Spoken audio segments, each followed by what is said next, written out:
After 3 years of deafening silence, I received a letter from my daughter, Nia. My hands were shaking. I was so happy I almost missed the warning. Scrawled in a different ink at the very bottom, almost hidden in the crease, were 9 words. They are coming for the land. Don't trust Preston. Cancel the credit card. A friend. I looked at the envelope again. The return address wasn't from my daughter. It was from a place called the Willow Creek Nursing Home. My blood ran cold. My name is Theodore Holloway. I am 71 years old, and I was sitting in my old dusty auto shop wiping down a carburetor that hadn't seen an engine in years. The shop is quiet. It's been closed for a long time, but I come here every day. It's my routine. It's what I do. It keeps me steady. The silence in this shop is nothing compared to the silence from my daughter. 3 years.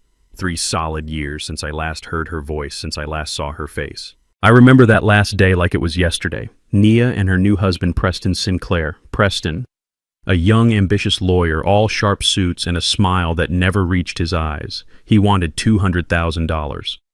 Startup capital, he called it. He wanted to start his own firm. I looked him right in his pale blue eyes and I told him no. I told him real success is earned, not given. He got nasty, fast. He told me I was a selfish old man sitting on a gold mine. He gestured around my shop, this old brick garage in a forgotten part of town. He thought this was my gold mine. I told him he was a lazy grifter looking for a handout. I turned to Nia, my only girl. Are you with him on this? She wouldn't look at me. She just stood there staring at the floor and gave a tiny, heartbreaking nod. She chose him. The slam of my front door echoed through the house, and then silence. 3 years of it. Until today. I heard the familiar squeak of the mail slot at the front of the shop. The postman pushed the day's mail through, just bills, junk, and a pale blue envelope. I knew that handwriting. I would know it anywhere. It was Nia's. My old heart, a 71-year-old engine I thought was running on fumes, suddenly kicked into high gear. She was back. She was apologizing. My hands trembled as I picked it up. All the anger from that last fight, all the bitterness of 3 lonely years. It just evaporated. My daughter had written to me. I was about to rip it open right there among the oil rags and the cold tools. But my joy froze. My thumb was covering the return address. I moved it. It wasn't her address in the city. The return address, stamped in neat corporate letters, read Willow Creek Nursing Home Admissions Department. Willow Creek. A nursing home. Why my mind raced. What had happened? Did she get a job there? Was she sick? Or was this some kind of sick joke? A message. My hands were cold now, not trembling with joy, but with a sudden sharp dread. I opened the envelope carefully. The letter inside was written in her hand, but the words felt wrong, foreign. Dearest Daddy, it began. She hasn't called me Daddy since she was 12 years old. I've been thinking about you so much. I'm so worried about you all alone in that big house. It's just too much for you to handle at your age. I worry about you falling or forgetting something. As I read, a glossy trifold brochure fell from the letter onto my lap. Willow Creek Luxury Assisted Living. Your golden years deserve the best. My stomach turned to ice. This wasn't a reconciliation. This was an eviction notice. I stared at the brochure, disgusted.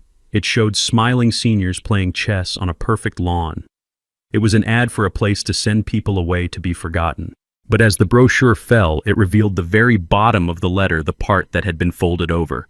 And I saw it. It wasn't Nia's neat cursive. It was a hurried, desperate scrawl in a different pen crammed into the margin. They are coming for the land. My eyes snapped to that word. The land. Not the house. The land. Don't trust Preston. Cancel the credit card. A friend. I stared at the scrawled words again. They are coming for the land. My mind snagged on that single strange word. The land. Not the house. The land. This wasn't some random prank. This friend knew. They knew the truth. Preston, my son-in-law, didn't just see an old mechanic's shop sitting on a dusty corner. He saw the block. He saw the acreage. He just didn't know who really owned it. Or maybe he did. You see, Preston made the same mistake everyone makes.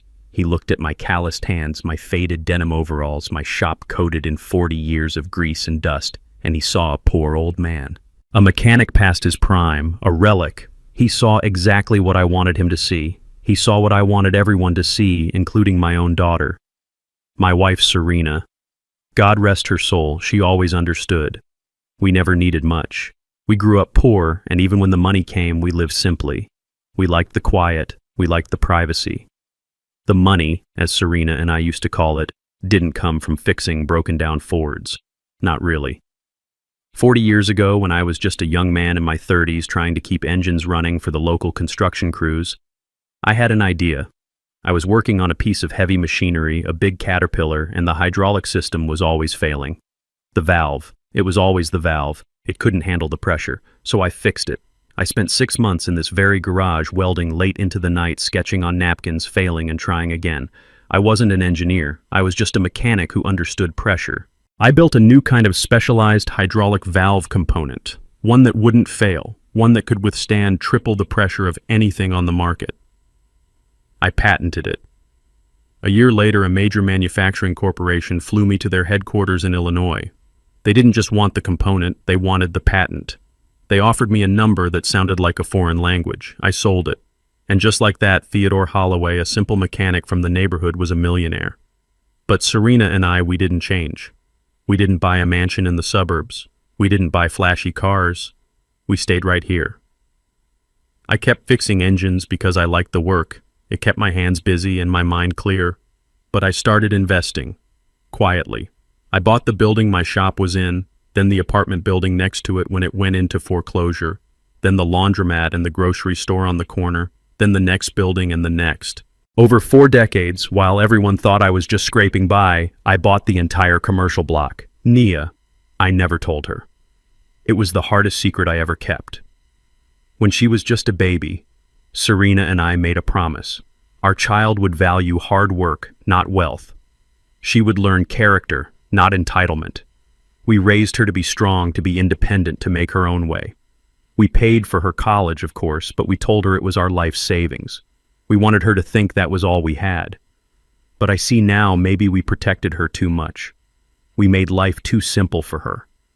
Nia and that husband of hers, they look at this neighborhood and see decay. They see an old shop they think is worthless, maybe worth a few $100,000 if they sell the land for scrap. They have no idea that Holloway Properties, my quiet little holding company, owns 4 apartment buildings, 2 retail spaces, and this very shop. They have no idea the land they are coming for is worth an estimated $30 million. My eyes snapped back to the letter, "Cancel the credit card." My heart hammered against my ribs. The card. Oh, Lord. I'd almost forgotten. I scrambled to my feet, my knees cracking in protest. I rushed to the old metal desk in the corner, the one buried under invoices from 1995. I pulled open the bottom drawer, shoving aside old manuals and dried-up pens. There it was, an old checkbook register. Tucked inside the back cover was the information. 3 years ago. Just after Nia met Preston, but before the wedding. She had called me crying. Her car broke down. She couldn't afford the repair. She was stranded. I felt that panic every parent feels. I went to the bank the next day. I gave her a supplementary credit card. "This is for emergencies only, Nia," I'd told her, my voice firm. "Just in case you get into real trouble, just so I know you're safe." The limit was $10,000. I never checked the statements. It was an emergency card. If she needed it, she would tell me. That's what I believed. That's the kind of relationship I thought we had. I grabbed my phone, my fingers fumbling with the numbers for the bank. The automated voice was maddening. "Press 1 for account services. Press 4 for card services." I kept pressing 0, growling at the machine, until finally a human voice answered. "Capital Trust Bank, this is Maria speaking. How can I help you?" "My name is Theodore Holloway. I need to check the status of a supplementary card on my account. The name is Nia Sinclair." "Yes, Mr. Holloway, I see that card right here. One moment, please." I held my breath. The silence on the line was filled with the loud ticking of the old clock on my shop wall. Tick, tock. Each tick felt like a hammer blow. "All right, sir," Maria said, her voice bright and professional. "The supplementary card ending in 4582 in the name of Nia Sinclair currently has a balance of $9,845.12. I gripped the phone. The metal body of it felt suddenly slick in my hand. What, $9,845, sir? The $10,000 limit has almost been reached. What was the last charge? My voice was barely a whisper. Let me see. That would be a transaction posted just 30 minutes ago. A lunch charge at Le Bernardin for $302. Le Bernardin. A place I'd only read about in magazines. A place where a single plate costs more than I spend on groceries in a month. They were at lunch. A $300 lunch. Maxing out my emergency credit card. Celebrating their plan to put me in a nursing home. Sending me a brochure for my own prison. The audacity. The sheer cold-blooded disrespect. The anger that rose in me wasn't hot. It was ice. A cold, heavy, sharp block of it settling right in my chest. They weren't just planning my demise. They were having a party on my dime while doing it. Mr. Holloway, Maria asked, are you still there? My voice was steady now, colder than I'd ever heard it. Yes, Maria, I'm here. I want you to do two things for me. First, I want you to cancel that supplementary card, not freeze it, cancel it, terminate it, right now. Yes, sir, I can do that. And the second thing, I want you to send me a full itemized statement of every charge made on that card for the past 3 years. Send it to my lawyer, Evelyn Reed. You have her information on file. Right away, Mr. Holloway. I hung up the phone. I sat down hard on my workbench. The silence of the shop returned, but it was different now. It was no longer the silence of peace. It was the silence of a coming storm. They thought I was a foolish old man. They thought I was weak. They thought I was poor. They were about to find out just how wrong they were. I hung up with the bank. The rage was so cold it burned. $9,845. My emergency fund spent on $300 lunches. My fingers were steady now. The shaking from my initial joy was long gone, replaced by a chilling clarity. I scrolled through my contacts, past the auto parts suppliers, past the hardware store, until I found the name I trusted most in the world. Evelyn Reed. The phone rang twice. Her voice, as always, was sharp, no nonsense. Theodore, it's 3 o'clock on a Tuesday. This isn't our usual chat time. Is something wrong? Evelyn isn't just my lawyer. She's been my lawyer for 30 years, but she was Serena's best friend first. When Serena passed, when my wife was taken from me by the cancer, Evelyn was the one who handled everything. She was the one who found me sitting in this dark shop, unable to move, and forced a sandwich into my hand. She was the one who held my arm at the funeral, her own tears streaming, but her grip like steel. She's the only person on this planet who knows about the patent, about the properties, about the 30 million. Something's wrong, Evie, I said, my voice low. I told her everything. I started with the mail, the pale blue envelope, the glossy brochure for Willow Creek. A nursing home, she said, her voice dripping with disgust. That little... Wait, I said. It gets worse. I told her about the 9 words scrawled at the bottom, the warning. Cancel the credit card. You did right. Tell me you canceled it, Theo. I did, I said, but not before I checked the balance. $9,845.12. They were eating lunch at Le Bernardin while I was reading their letter about putting me in a home. There was a silence on the line, a heavy, dangerous silence. When Evelyn Reed gets quiet, it means she's moving from lawyer to warrior. Those ungrateful, parasitic children, she finally spat. After everything you and Serena did. After... She stopped herself. Okay, no more emotion. Action. They've declared war, Theo. We need to arm ourselves. What do you mean? You need a private investigator, she said. You need eyes and ears. We know what they're planning, but we need to know why. And we need to know when. They're desperate. Desperate people do stupid, dangerous things. We need to be one step ahead. You know someone? I know the best, Evelyn said. He's young, but he's sharp as a razor. Ex-military intelligence. He's discreet, he's thorough, and he's ours. His name is Dante Marcus. I'm sending you his number. Meet him. Today. Tell him everything. And Theo, be careful. This isn't a family squabble anymore. This is a hunt. Evelyn was right. Dante Marcus was professional. We met an hour later at a quiet coffee shop in a different neighborhood, far from my shop and far from Preston's high-rise office. It was the kind of place with worn-out booths and coffee that tasted like burnt wood. Perfect. Dante Marcus was in his 40s with a calm presence that immediately put me at ease. He wore a simple button-down shirt, no flashy suit, no movie PI trench coat. He just looked like a man who paid attention. He was already sitting in the back booth when I arrived. He stood up. "Mr. Holloway, Evelyn Reed speaks very highly of you." "She speaks highly of you too, Mr. Marcus," I said, sliding into the booth. I was still in my work overalls. I hadn't bothered to change. The poor mechanic act was second nature by now, but this man, I had a feeling he saw right through it. "Let's not waste time," he said, pulling out a small encrypted tablet. Evelyn gave me the basics. A daughter, a son-in-law, and a nursing home brochure. Fill in the blanks. I handed him the letter. He looked at it, his eyes scanning the glossy brochure first, then the sweet fake letter from Nia, and finally he zoomed in on the 9-word warning at the bottom. "The land," he said, tapping the word. "Not the house, that's specific." "It is," I said. "They think I just own the shop. They think it's worthless. They're wrong." Dante looked up from the tablet, his gaze sharp. "How wrong?" $30 million wrong, I said. Dante didn't blink. He just nodded, absorbing the information. "That moves this from family drama to a high-stakes felony. What do you need from me?" "I need everything," I said, leaning forward. My voice was low. "I want to know everything about Preston Sinclair and my daughter Nia. I want to know where they go, who they talk to. I want to know how much debt they're in. Evelyn said they're desperate. I need to know how desperate.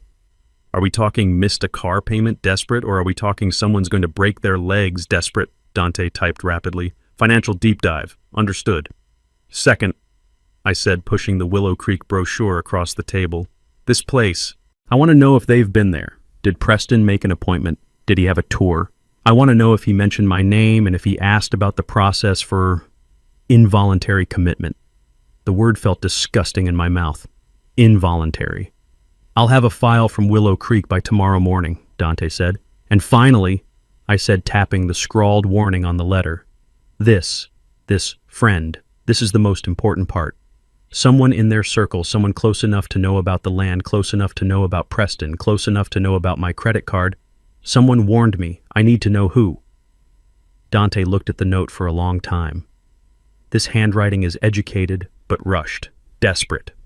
This person is taking a huge risk. Finding them will be difficult. It could expose my investigation. "I understand the risk," I said. "I need to know who I can trust. Right now that list has 2 names on it, yours and Evelyn Reed's. I'd like to add a third." Dante nodded slowly. "I'll make it a priority. My services aren't cheap, Mr. Holloway."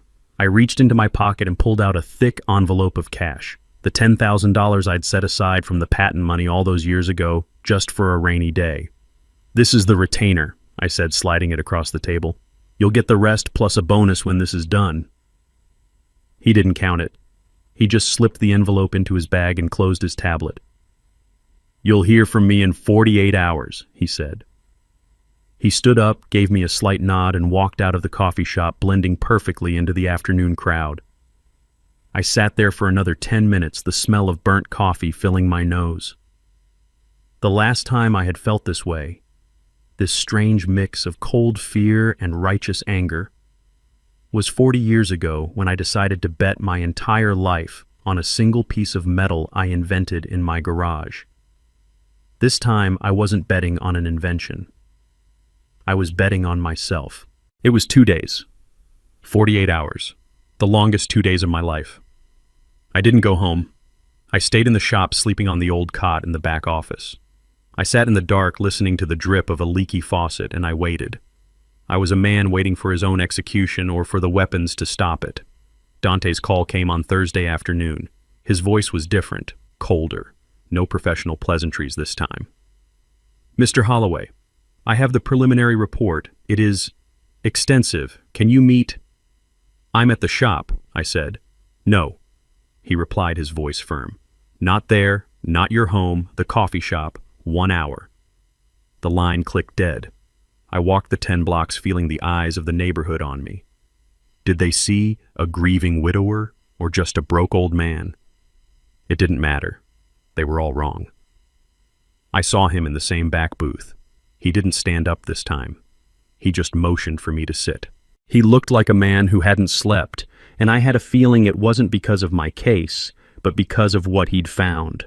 He opened his tablet and turned the screen toward me. He didn't speak. He just let me read. "I'm not going to sugarcoat this, Mr. Holloway," he said as I stared at the numbers. "Your son-in-law isn't just a grifter. He's a cornered animal. And you were right. They aren't just desperate. They are drowning." The first file he opened was a financial summary. My breath caught in my chest.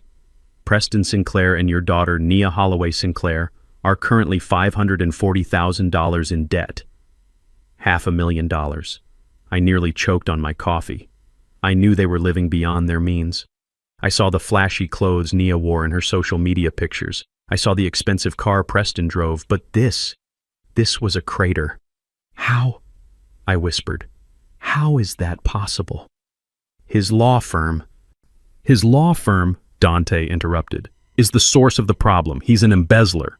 My heart hammered. Dante swiped to another screen. "Preston Sinclair didn't just take out bad loans, Mr. Holloway. He stole from his clients. He took $400,000 from his firm's client trust account. He told his partners it was for a high-yield short-term investment. A sure thing." "He lost it all," Dante said, his voice flat. "Every single cent, in a high-risk crypto scheme that collapsed 3 months ago." I remembered Preston bragging at a family dinner years ago about how he was smarter than the market, how only fools worked for a wage. I had dismissed it as the arrogance of youth. I was wrong. It was the sales pitch of a thief. Dante continued. "The firm's partners are auditing the books. They know the money is gone.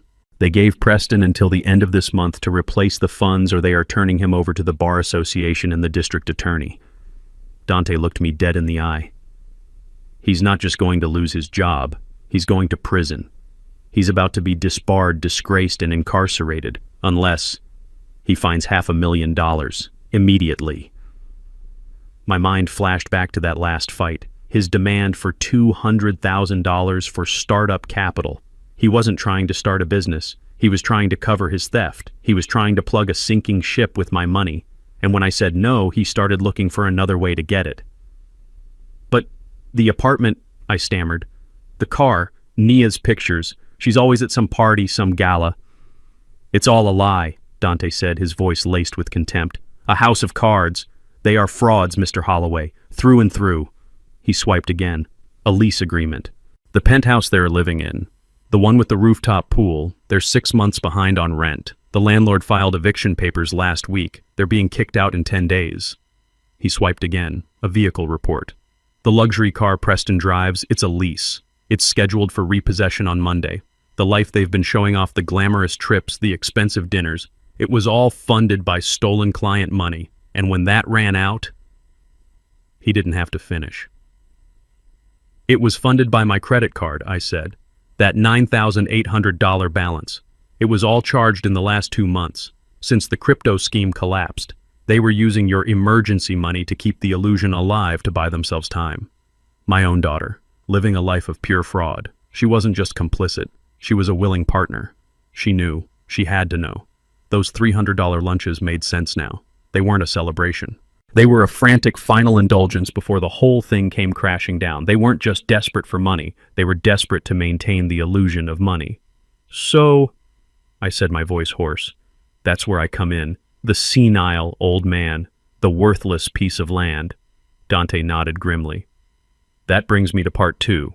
Willow Creek." His operative, he explained, had visited the nursing home yesterday posing as the son of a wealthy widow. He had charmed the admissions coordinator. He got the visitor logs. "Preston Sinclair was there," Dante said, tapping the screen. 3 days ago, the day before you received that letter. He had a full tour, but he wasn't just looking."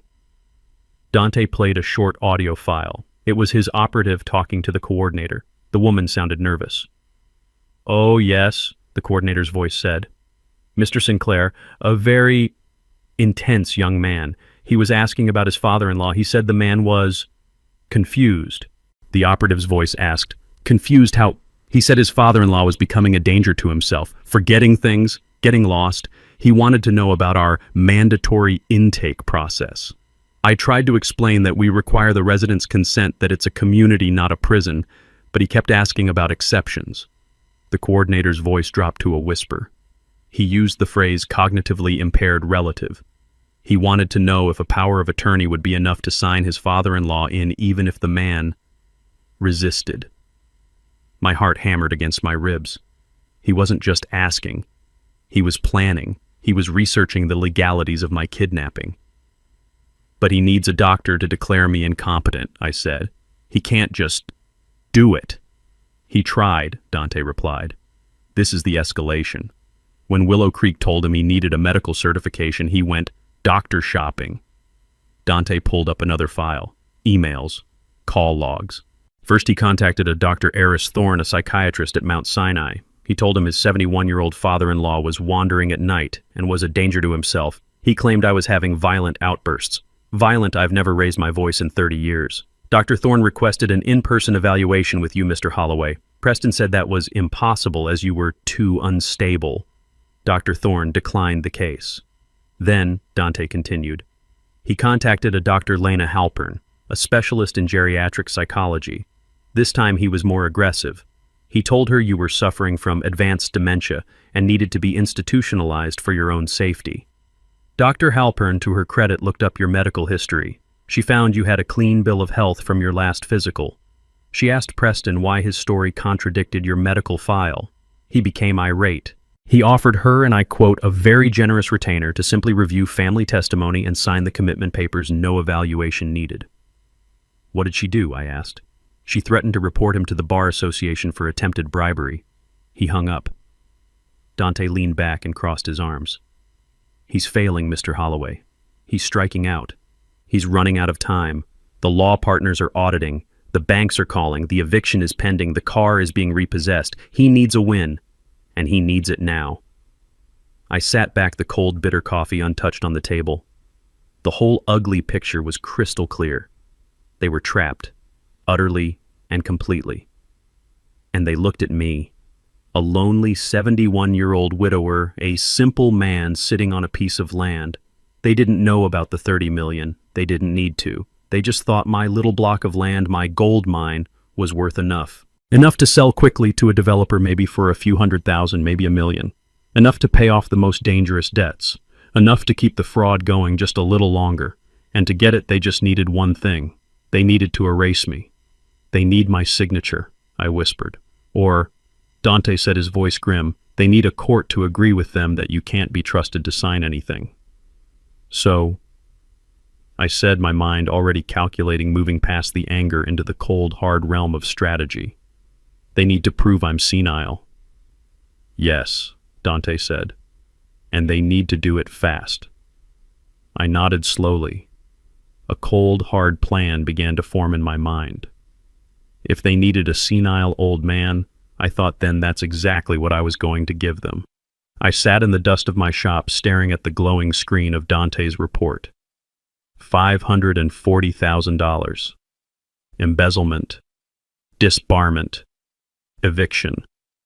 They weren't just in trouble. They were at the bottom of a hole so deep they couldn't see the sky, and I was the only ladder, a ladder they planned to chop up for firewood as soon as they climbed out.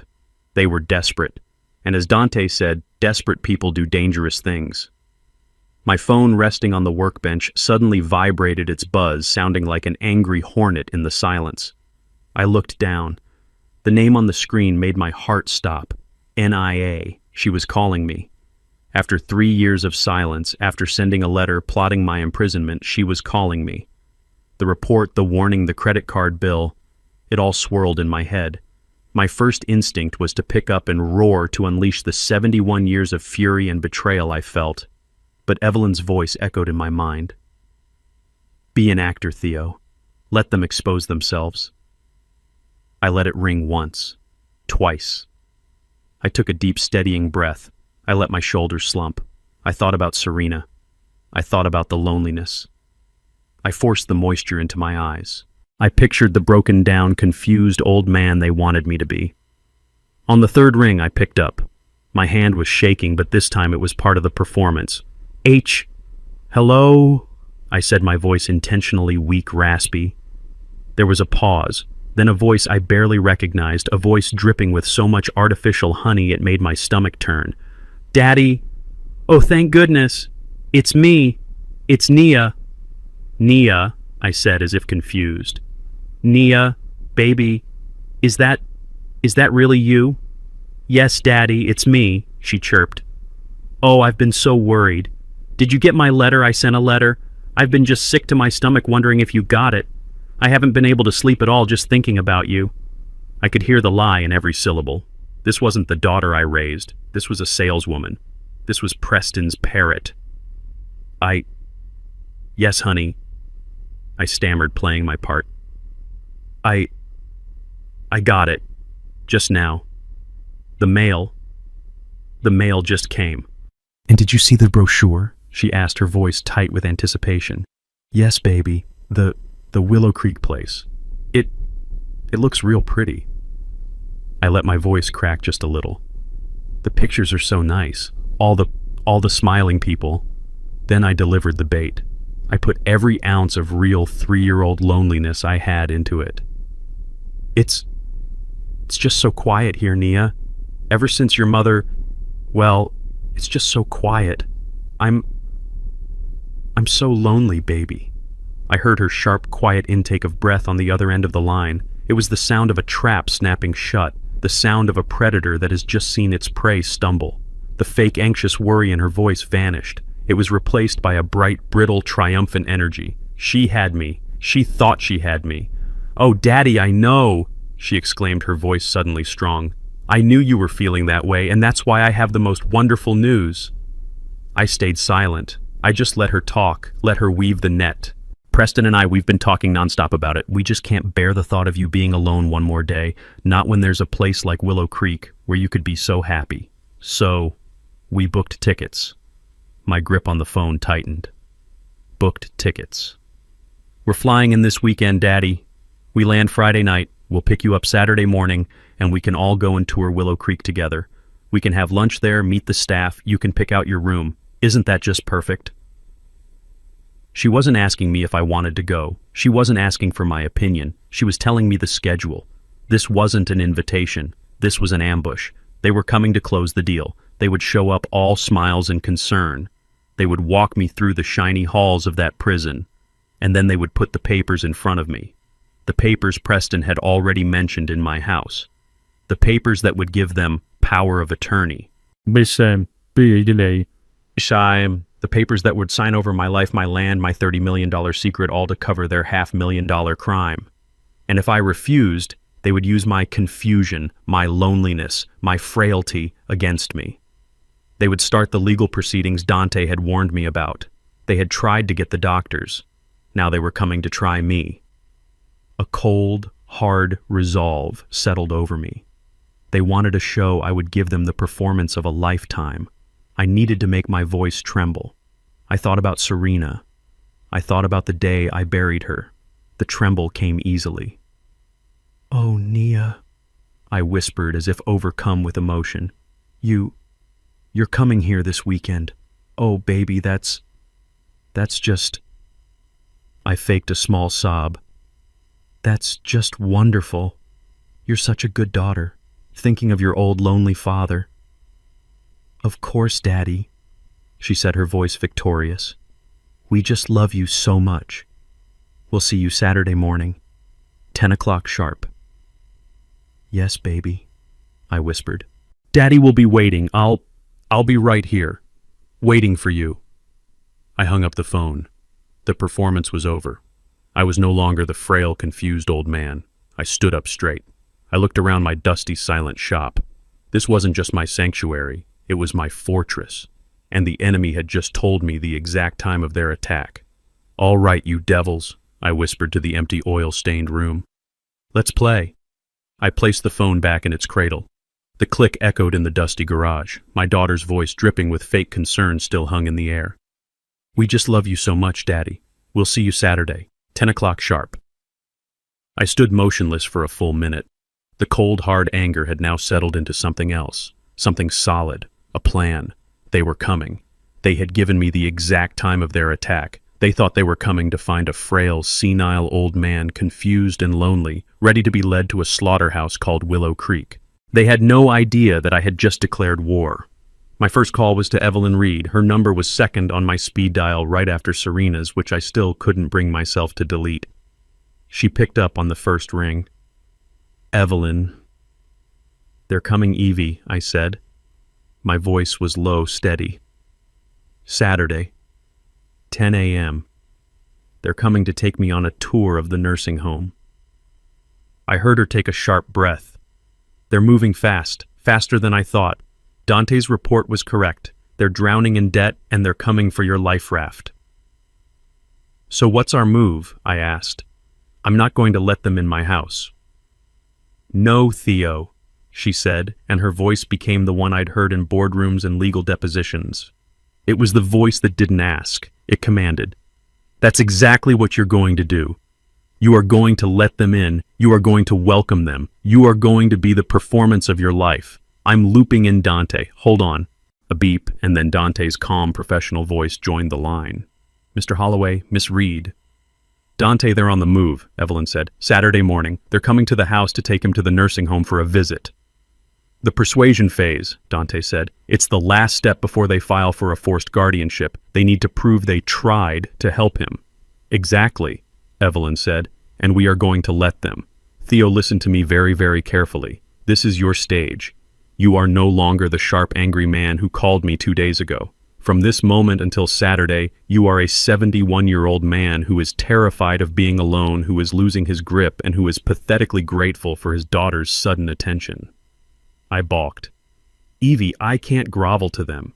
Not after what they—" "Yes, you can."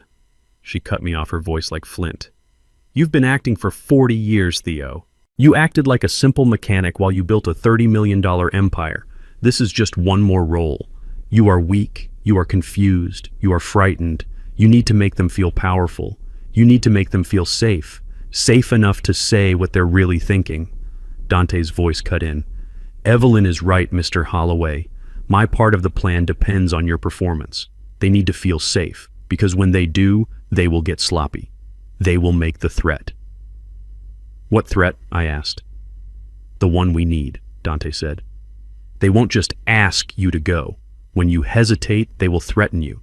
They will say the words incompetent. They will say court order. They will say guardianship. They will lay out their entire illegal plan, believing you're too senile to understand it. And when they do, we will be listening." "Listening how?" "My team will be at your house tonight," Dante said. "After midnight. We'll wire the main living areas. The kitchen, the living room, and your shop. It's your property. It's perfectly legal. We will install high-fidelity audio recorders. When they arrive on Saturday, every word they say will be captured. Every threat, every manipulation, every time they mention selling the land to pay for your care. We need that conspiracy spoken aloud. Can you get them to do it, Mr. Holloway? Can you be that confused old man for them?" I thought about Naya's voice on the phone. "I'll be right here, waiting for you." "Oh yes," I said, a cold smile touching my lips. "I can be whatever they need me to be. When do we start?" "You start now," Evelyn said. "Dante, you get your equipment. Theo, you go set your stage." I hung up the phone and looked around my small, neat house. It was the home I had shared with Serena. It was clean.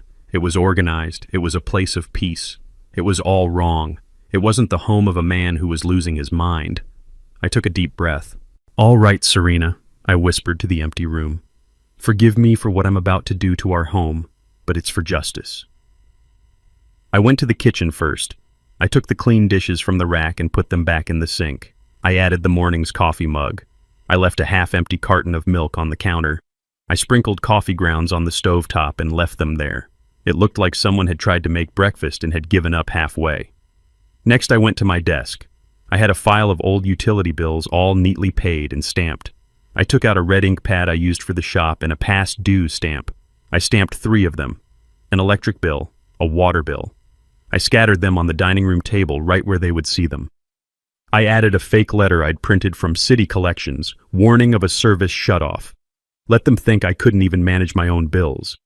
Then the master stroke. I went to the stove. I turned one of the gas burners on, just a tiny bit. The click, click, click of the igniter filled the kitchen. I let it run for 10 seconds, just long enough for the smell of natural gas to fill the air. Then I turned it off. When they arrived, the first thing they would smell was gas. The first thing they would see was an unpaid bill. The first thing they would think was, he's a danger to himself. He can't be left alone. I went to my bedroom. I took my house keys from the hook by the door and put them in the refrigerator tucked behind the butter. I took the television remote from the living room and left it on the bathroom sink. I went to the mirror and looked at myself. I hadn't shaved in 2 days. Good. I messed up my hair. I found an old cardigan, one of Serena's favorites that I kept, and I put it on. It was worn at the elbows. It smelled like cedar. I looked old. I looked tired. I looked like their perfect victim. I went out to the shop, the gold mine they thought was a garbage heap. I did the same. I left valuable tools out as if I'd forgotten to put them away.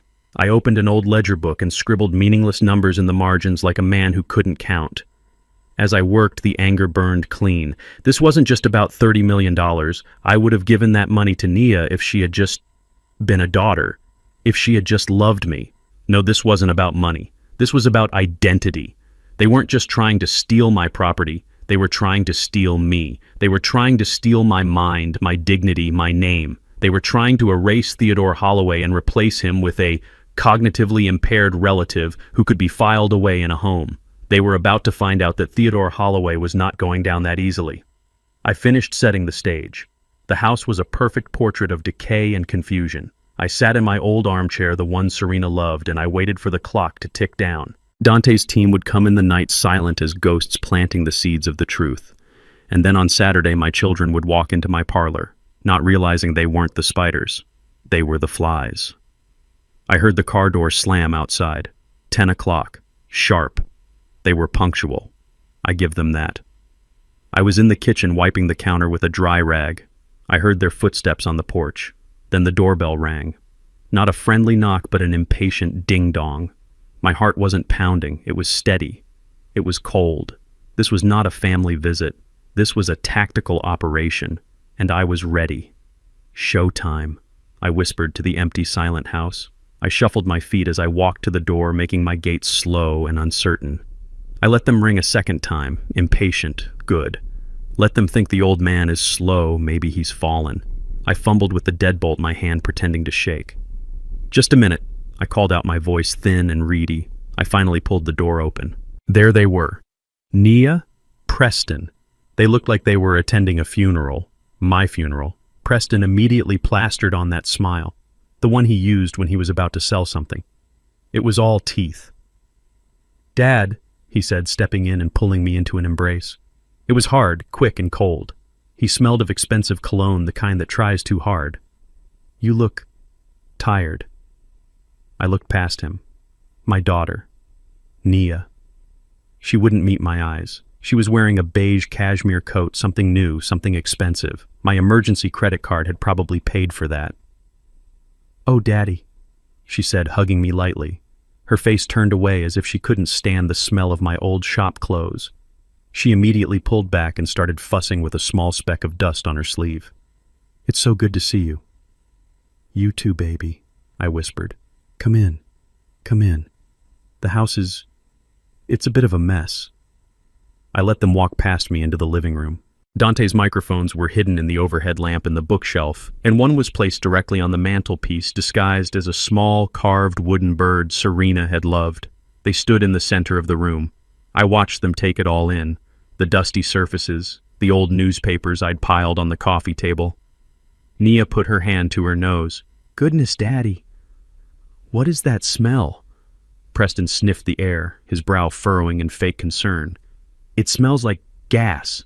Is that gas?" He rushed past me into the kitchen, a performance of heroic panic. "Theo, the stove. You left a burner on." I shuffled after them. "Oh dear," I said, my voice trembling. "I was making tea. I must have forgotten to light it." Preston made a great show of twisting the knob off and opening the back window, wafting the air. "Good Lord, Dad, you could have blown up the whole house. You could have been killed." Nia leaned against the doorframe, her hand over her heart. "Daddy, you promised you were being careful. This is exactly what we were worried about." Her panic was almost convincing, but I knew she wasn't panicking about my safety. She was panicking that her $30 million asset might have gone up in smoke before she could cash it in.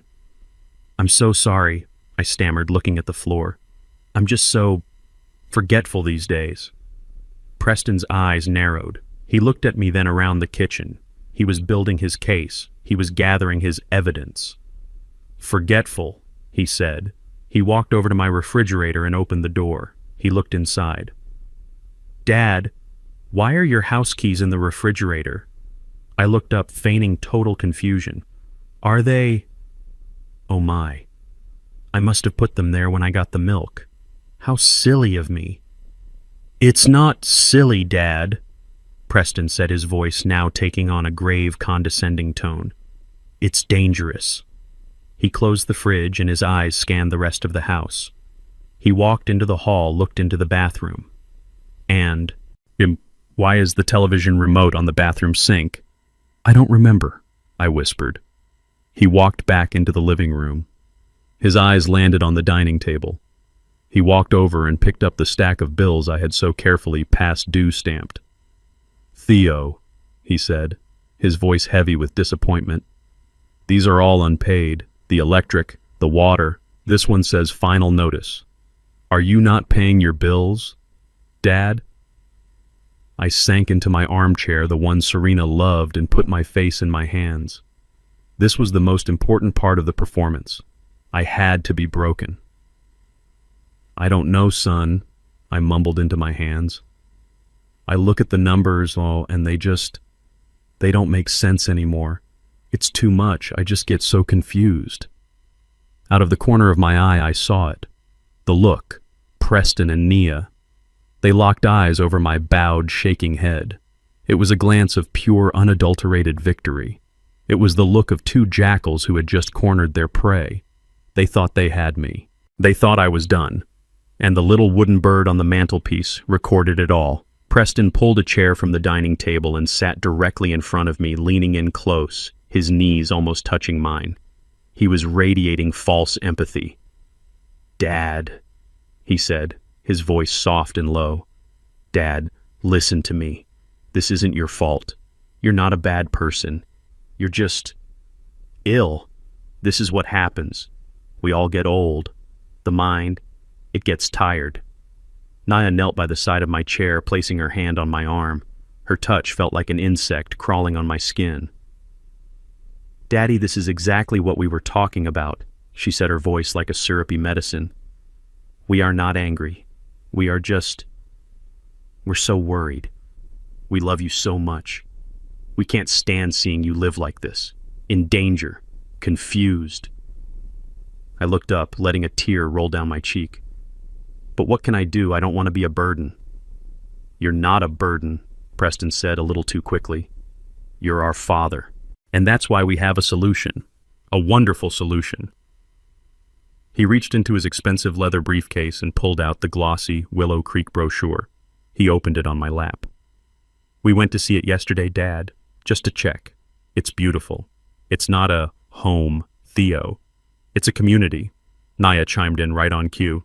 "They have a swimming pool, Daddy, an indoor heated pool, and art classes. You always loved to sketch, and so many new friends to talk to, people your own age." "She's right," Preston said. "And the best part, you won't have to worry about anything. Not bills, not cooking, not cleaning, not leaving the gas on." He let that hang in the air. How could I afford such a place? I asked, my voice the perfect blend of hope and fear. It must cost a fortune. Preston smiled. That smooth, shark-like smile. "That's the other best part, Dad. We've figured it all out." He reached into his briefcase again. He pulled out a thick stack of papers and a pen. "Here's what we're thinking. To pay for it, all you have to do is let us help. Let us take this burden off your shoulders. We can sell the old shop." Nia nodded eagerly. "Exactly. That old shop is just sitting there collecting dust. It's probably worth, I don't know."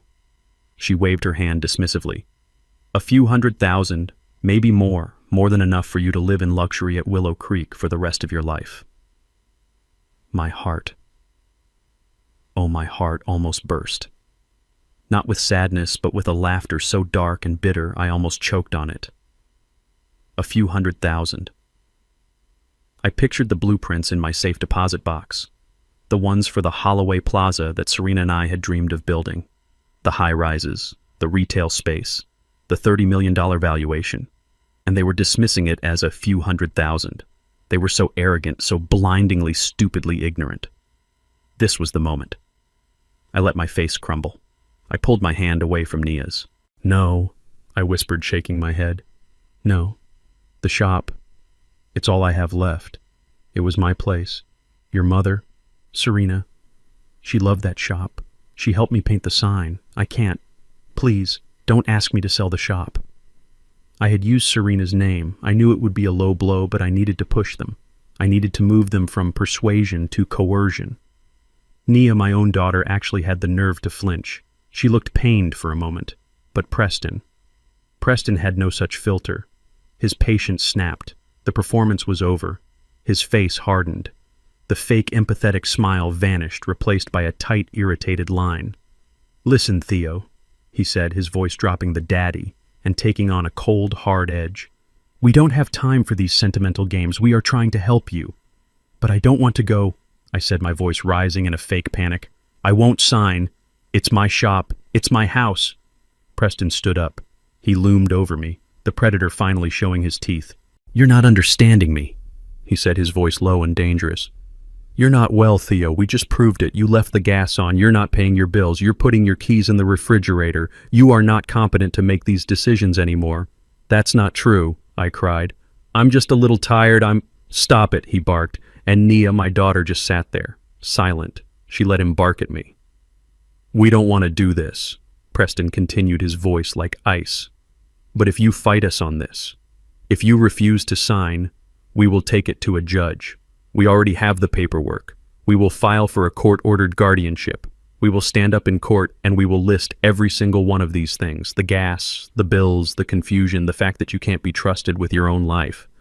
He leaned in his face inches from mine. "Do you really want that, Theo? Do you want to be dragged into a courtroom? Do you want a stranger in a black robe to declare you a crazy person, like a child who can't be trusted?" He tapped the papers in his hand. "Or you can just sign. We can handle this as a family, quietly, with dignity. It's your choice. Sign the papers, or we will have you declared mentally incompetent. It's that simple." I stared at him. He thought he had just checkmated me. He thought he had just threatened a confused, terrified old man into giving up his life. He had no idea. He had just signed his own confession. I looked at the little wooden bird on the mantelpiece. "Gotcha," I thought. His words hung in the air. Mentally incompetent. Dragged into a courtroom, he had laid his cards on the table. He had made his threat, and the little wooden bird on the mantelpiece had heard every single beautiful, incriminating word. Now it was my turn to fold. I let out the breath I was holding, but I didn't let it come out as anger. I let it come out as a sob. A dry, racking, defeated sob.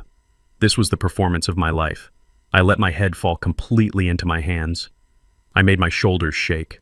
I thought about Serena. I thought about the day I lost her, the day I truly felt this broken. And I channeled that grief. I wept. "Don't," I choked out. "Please, son, don't do that. Not a court, please." I looked up at him, my eyes streaming with fake tears. I'm so scared. You're right. The gas, the keys. I don't know what I'm doing anymore." I saw Nia's face soften. She actually looked relieved. Preston, his face didn't soften. It relaxed. The tension left his shoulders. The predatory look in his eyes faded, replaced by the smug satisfaction of a winner. He had won. He had broken the old man. "Daddy," Nia whispered, moving to pat my back. "It's okay. It's for the best. We'll take care of you." I looked at Preston, my eyes still pleading. "I'll sign." I whispered the words, tasting like ash. "You're right. I can't be alone anymore. I'll sign the papers. Whatever you want." Preston let out a slow, satisfied breath. "Good," he said, his voice now kind again, like a zookeeper rewarding a trained animal. "That's the right decision, Dad. The smart decision." He patted his briefcase, pulling out the thick stack of papers I had seen earlier. "See, it's all right here. Just a simple power of attorney. It just gives me the ability to Manage your affairs. Pay your bills. Sell that old shop. Get you into Willow Creek. It's all very standard. He clicked his expensive pen and held it out to me, placing the document on my lap. I looked at the pen. I looked at the paper. Then I looked at his face. I let my hand tremble as I reached for it. But then, I stopped. I pulled my hand back. "What is it now, Theo?" Preston's voice was already tightening again. "No," I whispered, shaking my head. "I'll sign, I promise, just not here." Nia frowned. "Daddy, what do you mean it's all ready?" "I know," I said, trying to look as frail as possible. "It's just, I want it to be official, proper, not here on a coffee table. I want to do it at my lawyer's office." Preston froze. I could see the calculation in his eyes. A lawyer, a witness, a complication. "Dad, that's really not necessary," he said, forcing a laugh. "This is just a family matter. It's just us. We don't need to pay lawyers for this." This was the moment. I had to stand firm but look weak. "No," I said, my voice shaking but with a thread of stubbornness. "I won't. Not unless she is there. My lawyer, Evelyn Reed. You've met her." I looked down as if ashamed of my own defiance. "She handled Serena's will. She's the only one I trust with papers. I want her to witness it. Please, son. It's the last thing I'll ask. I want to do it right. I want her to see that I'm doing the right thing for my family." Preston stared at me. He was weighing the risks. He was thinking, Evelyn Reed, that old-timer, that small-time local lawyer. What threat is she? The old man is just trying to keep one last shred of his dignity. He's already broken. He's already agreed to sign. He looked at Nia. She gave a little shrug as if to say, "Just let him have this one thing. It doesn't matter." Preston sighed a long-suffering theatrical sigh. He put the papers back in his briefcase. "All right, Theo," he said, as if granting a favor to a child. "Fine. We'll do it your way. At your little lawyer's office, if it makes you feel better." "Thank you, son," I whispered, relief flooding my voice. "Thank you." "We'll pick you up tomorrow morning," he said, all business now. 10 o'clock. Be ready. We'll go to her office, you'll sign, and then we can finally start taking care of you." He and Nia left. I heard the front door close. I sat in my chair for a full minute, the silence of the house returning. The fake tears dried on my face. I stopped shaking. I picked up my phone and dialed Evelyn's number. "He's in Evie," I said, my voice no longer weak. "The trap is set. Tomorrow, 10 a.m., your old office." I heard her smile on the other end. "Excellent. I'll make the arrangements. Oh, and Theo, good work. You would have made a fine actor." I hung up and looked at the little wooden bird on the mantelpiece, still listening, still recording. "Not actor Evie," I said to the empty room. "Director." I heard the honk. 10 a.m. They were punctual. I peered through the blinds of my living room window. The shiny black BMW, the one Dante's report said was 3 payments behind, idled at my curb. I looked down at my clothes. I had chosen them carefully. The same worn-out cardigan, the faded trousers, the scuffed shoes. I was the very picture of a frail old man ready to be led away. I grabbed the old wooden cane I kept by the door, the one I didn't need. It was the perfect prop. I opened the door and shuffled onto the porch. Preston got out of the driver's side. He was actually whistling, a cheerful, jaunty little tune. It was the sound of a man who thought he'd just solved a $500,000 problem. The sound of a man who had been to prison in his mind and was now finally seeing a way out. He thought he was about to get his hands on my lottery ticket. "Morning, Dad," he called out. His voice was offensively cheerful. He rushed over to help me with the 2 small steps from my porch, his hand grabbing my arm in a grip that was meant to look supportive. It felt like a shackle. "Ready for the big day?" I looked past him. Nia, my daughter. She didn't get out of the car.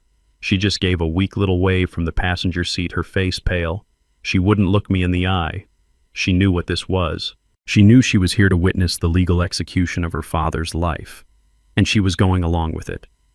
"I think so, son," I mumbled, leaning heavily on the cane. "Just a little nervous about all these papers." Don't you worry your head about a thing, Preston said, patting my back as he guided me into the back seat. That's what family is for. We'll handle everything.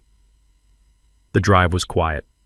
Preston kept tapping his fingers on the steering wheel, still humming that little tune. He was already spending the money in his head. My $30 million. He was already planning the vacations, the new car, the payoffs to the clients he had stolen from. He glanced at me in the rearview mirror. You're really doing the right thing, Theo, he said, his voice smooth as oil.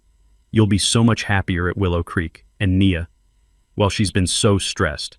Once we get this settled and sell the shop, we can finally take that vacation she deserves. We're thinking, maybe Tuscany. I looked out the window. Tuscany. He was going to sell my legacy, the land my wife and I built to drink wine in Italy. The arrogance of it was breathtaking. I just nodded. That's nice, son. He pulled the car up to the curb in front of a tired-looking brown brick building. The Mutual Building. A Class B office block, respectable but faded. The lobby was probably dark tile and dim fluorescent lights. It was the perfect office for a small-time local lawyer like Evelyn Reed. Preston killed the engine. He turned around in his seat, a smug, satisfied grin plastered on his face. He thought he was home. He thought the game was over. All right, he said, reaching for his expensive briefcase on the seat next to Nia. Floor 12, you said, let's go get this over with. The sooner we sign, the sooner we can get you settled. I didn't move, I just sat there. I let my eyes go wide with my practiced confusion. Oh dear, I said, my voice shaking just the right amount. Preston's smile froze. What now, Theo? His voice was sharp. The irritation was immediate. She called, I stammered, tapping the pocket of my cardigan where I kept my old flip phone. Just this morning, while you were in the shower. I'm so sorry, I almost forgot. Oh, I'm so forgetful these days. Forgot what? He snapped. The meeting, I said. It's not here. What do you mean it's not here? Preston barked. Nia finally turned around, her face filled with alarm. She said something about a partner's office, a last-minute change. She said it was very important, something about her building having a water pipe burst.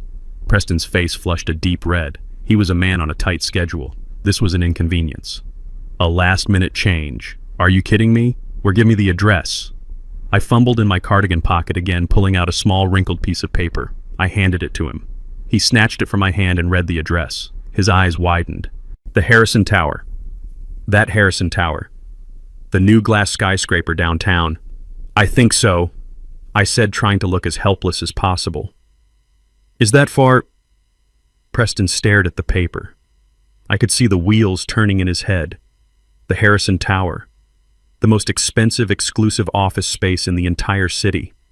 A place where a single square foot of rent cost more than my entire house. He was confused. This didn't fit the narrative. This didn't match the poor old man or the small-time lawyer. But then, his arrogance took over. I saw the look on his face change. He processed it. Ah, he must have thought. She's just a small lawyer, so she's piggybacking on a meeting. She's borrowed a conference room from a bigger firm to try and look important. He couldn't possibly imagine that I belonged there. He couldn't see the truth even when it was written on a piece of paper right in front of him.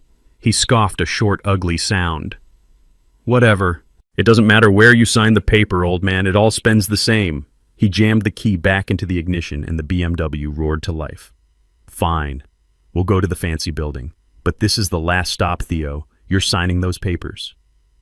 Yes, son, I whispered, leaning my head back against the seat. Whatever you say. As we pulled away from the curb, I looked back at the old Mutual Building.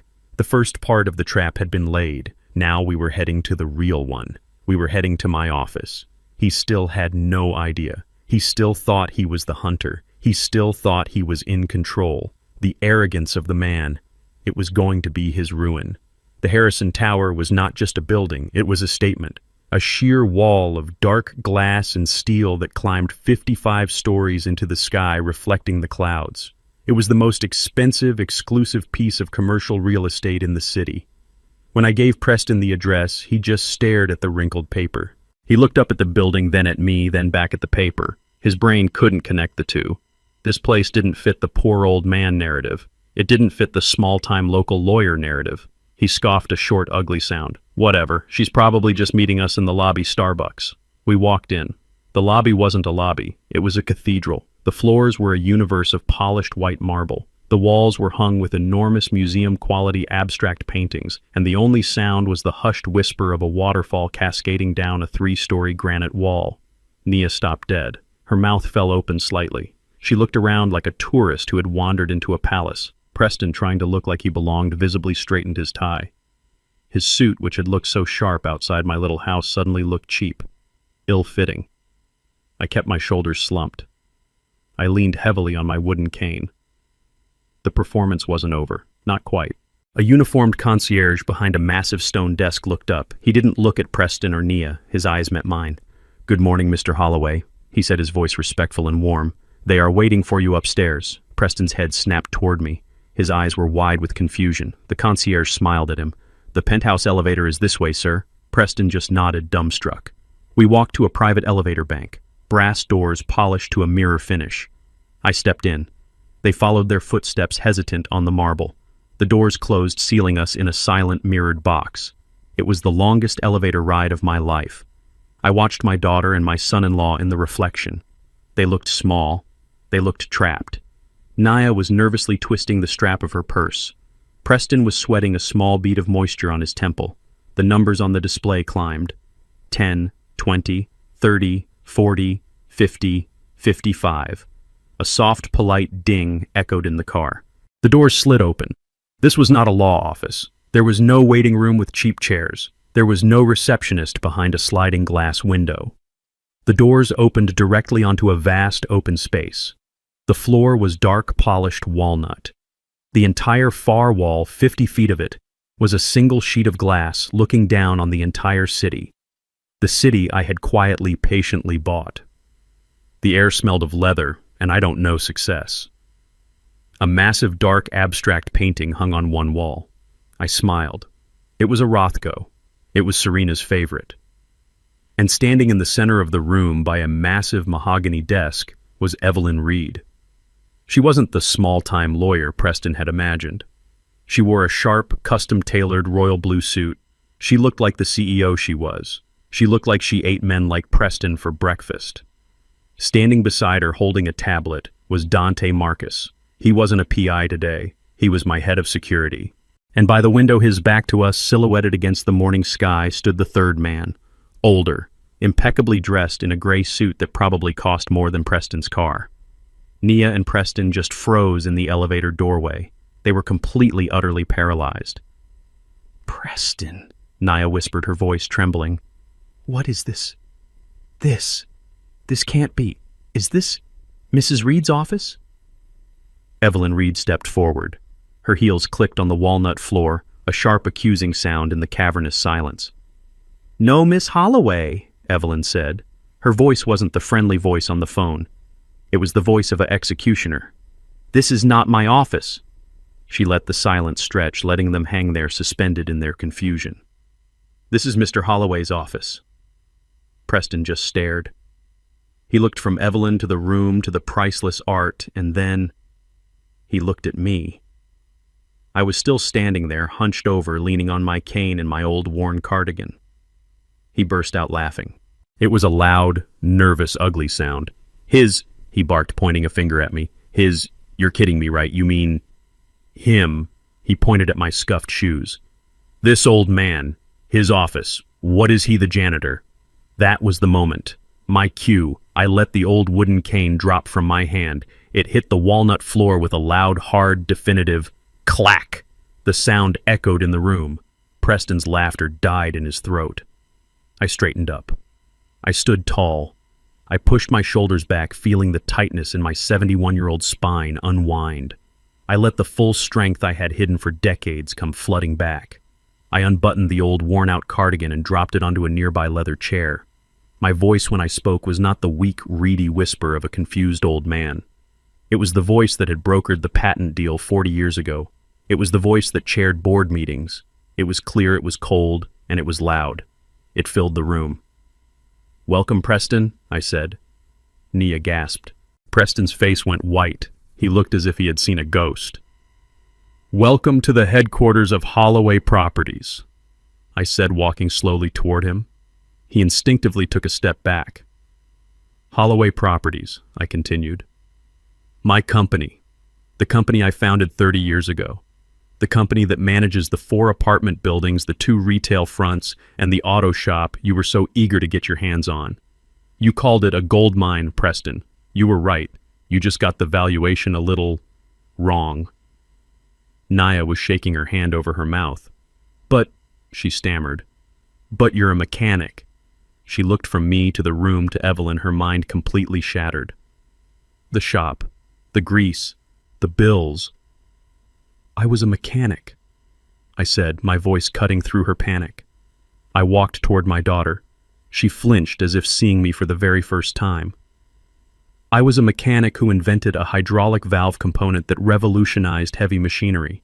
I was a mechanic who sold the patent for that invention for more money than you, Preston, have ever even dreamed of. And I was a husband who, along with his wife, decided that that money would never ever define our family. We raised you to value hard work, Nia, not handouts. I turned to Preston, who looked like he was about to be sick. We lived simply. We saved. We invested. Oh, how we invested. That worthless old shop you were going to sell for a few $100,000. That land, Nia. That land, I said, emphasizing the word from the warning letter, is valued at $30 million. Nia didn't faint, but it was close. She staggered back, grabbing Preston's arm. 30 million. Preston just stared. He was no longer a predator. He was just a thief. A small, stupid, cornered thief who had just realized he'd tried to rob the wrong bank. He'd tried to rob the owner of the bank. I stood there in the center of my own office, my real office, and let the silence stretch. $30 million. The words hung in the air, heavy as lead. Nia was holding onto Preston's arm, her knuckles white. Preston was just staring. His mouth was slightly open. His mind was visibly scrambling, trying to process, trying to find an angle, a lie, a way out. He looked like a cornered animal, and he was about to find out the trap was far bigger than he ever imagined. You, Preston finally stammered. He pointed a shaking finger at me. You're lying. This is a trick. This is some kind of elaborate joke. You're just a broke old mechanic. He's not lying, son. The voice came from the window. It was deep. It was powerful. It was laced with a disappointment so profound it felt like a physical weight in the room. The third man, the older gentleman in the impeccable gray suit, turned around slowly. He stepped out of the bright silhouette, the morning light catching his strong features. I watched Preston. The color, the blood, all of it just drained from his face. He went from red-faced anger to a ghostly, sickly white. He looked like he'd just been punched in the stomach. Dad, Preston whispered. His voice was a tiny, strangled sound. What are you doing here? Arthur Sinclair Sr., the titan of industry, the name that was carved into the marble of half the buildings downtown. Preston's father. He looked at his son not with rage, but with a cold, devastating shame that was far, far worse. I'm here, Preston, Arthur said, his voice quiet but carrying across the vast room, because my oldest friend and colleague Theodore asked me to be. Preston's head snapped back and forth between us. Colleague, you know him. You know him. Arthur Sinclair. Senior actually laughed. It was not a happy sound. It was a dry, bitter, terrible sound. Know him, he boomed. Preston, you insufferable, arrogant fool. Theodore Holloway has sat next to me on the City Philanthropic Board for 15 years. He sat next to me at the mayor's charity gala last month. He and my late wife served on the Museum Acquisition Committee together for a decade.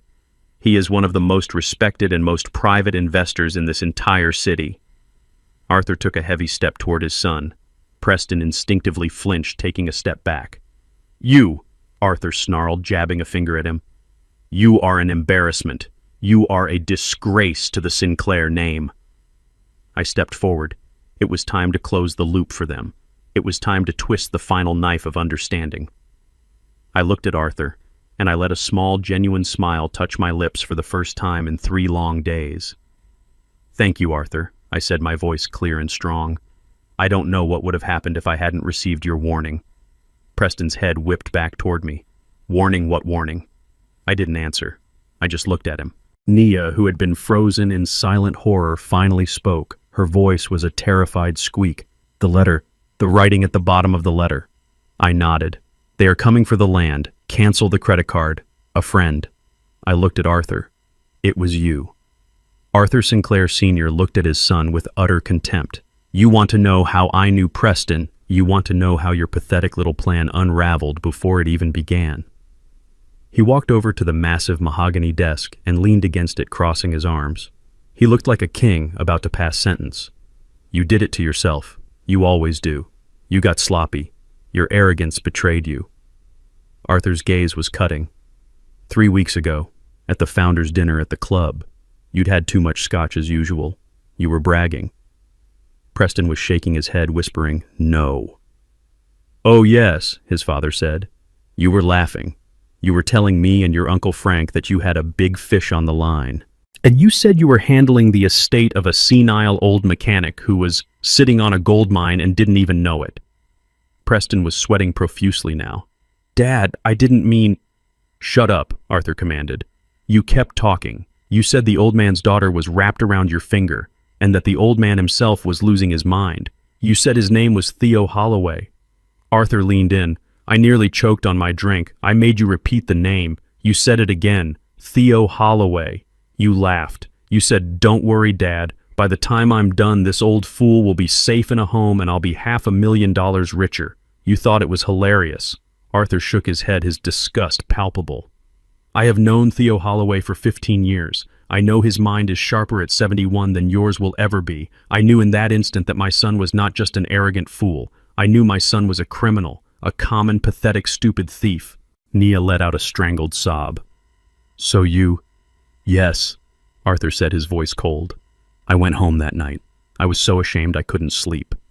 I knew I couldn't call Theo directly. You'd find out. You'd trace the call. You'd cover your tracks.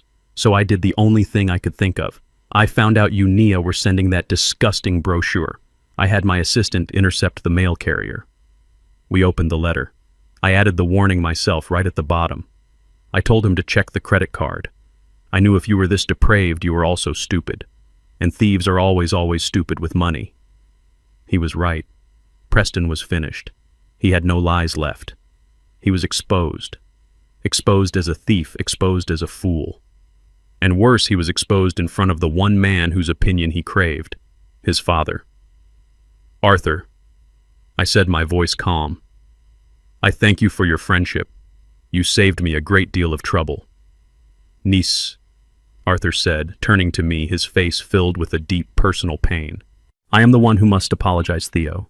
I am deeply, profoundly sorry for the vermin my family has unleashed upon yours." He turned back to Preston. His face was no longer angry. It was just empty. Dead. "You were going to commit him?" Arthur asked, his voice barely a whisper. "You were going to steal from my friend, from a man who gave his daughter everything. All for what?" He gestured at Nia's expensive coat, the one my $10,000 limit had likely paid for. "To cover your debts. To pay for that." Preston finally broke. "I needed the money." He screamed, his voice cracking, tears of self-pity streaming down his face. "You don't understand. I'm ruined. I'm going to prison. "You are worse than ruined, Preston," Arthur said, his voice flat. "You are a disappointment, and you are disinherited. As of this moment, you are no longer my son." Preston's face was a mask of disbelief and pure animalistic panic. He had been disowned by his father. He had been exposed as a fool. He was a trapped rat, and he did what all trapped rats do. He lunged, not at me, not at his father. He lunged with his words. "No!" he screamed, his voice cracking. "This is not happening. This is a setup, a trick." He spun and pointed a shaking finger at me. "He's in on it. He's confused. I told you, Dad, he's senile. He doesn't know what he's doing, and you—" He wheeled on his father, Arthur. "You're letting this lawyer—" He spat the word at Evelyn. "Manipulate him. I was just trying to help him. I was protecting the family." Nia, seeing her only lifeline, scrambled to her feet and joined his desperate chorus. "It's true, Daddy. Theo, tell them, we were just worried about you, the gas, the bills. We were just trying to help." The word help echoed in the magnificent room. "Help," Evelyn Reed repeated. Her voice was quiet, but it sliced through the hysteria like a razor. She walked slowly from behind the desk, her blue suit a beacon of absolute power. "That's an interesting word, Preston." She looked at Dante, who simply tapped his tablet. A large hidden screen on the wall, disguised as a piece of abstract art, flickered to life. You're right, Preston, Evelyn said, her eyes boring into him. This is a misunderstanding. We seem to have misunderstood your definition of help. Allow me to clarify. She nodded at Dante. Play the recording from Mr. Holloway's living room. Yesterday, 4:18 p.m. Dante pressed a key, and then Preston's voice filled the $30 million penthouse. It wasn't his slick professional voice. It was the hard, ugly, threatening voice I had heard in my own home. Listen, Theo! His recorded voice boomed, amplified by the hidden speakers. We don't have time for these sentimental games. We are trying to help you. But I don't want to go, my own frail, terrified voice replied. I won't sign. It's my shop. It's my house. Then came Preston's voice again, the final brutal threat. If you fight us on this, we will take it to a judge. We will file for a court-ordered guardianship. We will have you declared mentally incompetent. It's that simple. Evelyn let the recording play. The silence in the room, punctuated only by the sound of Preston's own voice damning him. Preston stood frozen. He looked as if he had been turned to stone. Nia. Oh, Nia. She let out a small, strangled sound like an animal caught in a trap. She put her hands over her ears. No. Stop it. Make it stop. Oh, we're not finished, Evelyn said. She nodded at Dante again. And this is my personal favorite. This is the help from Miss Holloway. Dante played the next file. Nia's voice. Bright, dismissive, cold. That old shop, it's just sitting there. It's not worth much. Maybe a few $100,000, more than enough for you to live in luxury at Willow Creek for the rest of your life. Evelyn hit the stop button. The silence was absolute. A few $100,000, Evelyn repeated, walking slowly around the cowering couple. For a property portfolio valued at $30 million, that's not help, Preston. That's grand larceny. And you used my client's daughter, his only child, to try and sell him on the theft of his own life's work. Preston's face was a mottled red and white. You recorded me in his house. That's illegal. I almost laughed. The man he had tried to have legally declared insane was going to be lectured on legality. Evelyn smiled. It was a terrifying sight. Illegal? Oh, Preston. You, a lawyer, should know that in this state it is perfectly legal to record a conversation when one party consents. And my client Theodore Holloway, the sole owner of the property, gave his full consent. We have the signed affidavits. We were not recording you. We were gathering evidence of a conspiracy to commit fraud against the elderly. She let that phrase, against the elderly, hang in the air, aimed directly at Arthur Sinclair. But we were just exploring options, Nia cried, her face a mess of tears and running mascara. We were worried he was confused. You were doctor shopping, Evelyn snapped, cutting her off. She strode to the table and with a dramatic flourish threw down a stack of papers. They scattered across the polished wood. Here, Evelyn said, is the sworn affidavit from Dr. Eris Thorne, who states Preston offered him a generous retainer to certify Mr. Holloway as unstable without an evaluation, an offer he refused. She threw down another sheet. Here is the statement from Dr. Lena Halpern, who states you attempted to bribe her into signing commitment papers, a crime she threatened to report you for. She threw down another. And here is the itemized statement for the emergency credit card, $9,845.12, in 2 months. She pointed a perfectly manicured finger at Naya. You, Naya, while you were so worried about your father, you were buying $200 shoes at Saks. While you were so concerned he couldn't pay his bills, you were charging a $700 spa day. And this, she tapped the last charge, Le Bernardin, $302. I hope you enjoyed your lunch. It was quite literally the Last Supper. Nia just sobbed a pathetic wailing sound. She was broken, but Preston still had some fight, the desperation of a cornered man. This is circumstantial, he yelled, his voice cracking. It's a family matter. It's our business. You can't prove anything. It's just family helping family. Family business, Dante Marcus said. It was the first time he had spoken. His voice was calm, deep, and devoid of all emotion. It was the voice of a man stating a fact, like a coroner reading a report. Preston and Nia hadn't even noticed him. He had been standing by the wall, a silent observer. Now he stepped forward, his tablet in his hand. Speaking of business, Mr. Sinclair, Dante said. Preston looked at him confused. Who the hell are you? "I'm Dante Marcus," he said. "Evelyn Reed and Mr. Holloway hired me to look into your finances. You were right to be worried, Preston. You're in a lot of trouble. But it has nothing to do with your father-in-law." Dante tapped his tablet. The screen on the wall changed. It was no longer a blank screen. It was a bank statement, a trust account ledger. Preston looked at it, and for the first time I saw true, soul-deep terror in his eyes. "That's private," he whispered. "It was," Dante replied, "until you stole from it." Dante turned to Arthur Sinclair, who was watching this all with a face carved from granite. "Mr. Sinclair," Dante said, "your son didn't just make a bad investment. He committed felony embezzlement.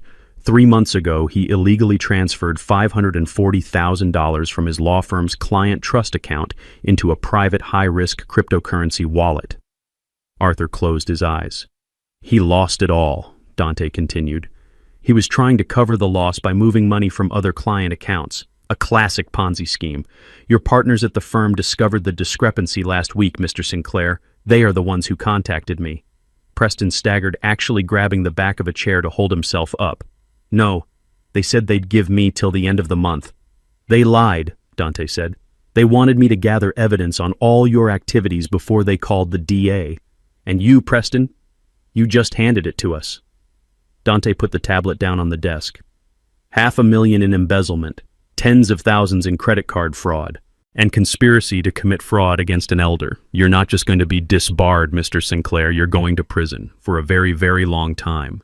This meeting wasn't just a family intervention. It was the final step in my investigation, and you just confessed to everything. The moment Dante's words hit the air, the last string holding Nia together snapped.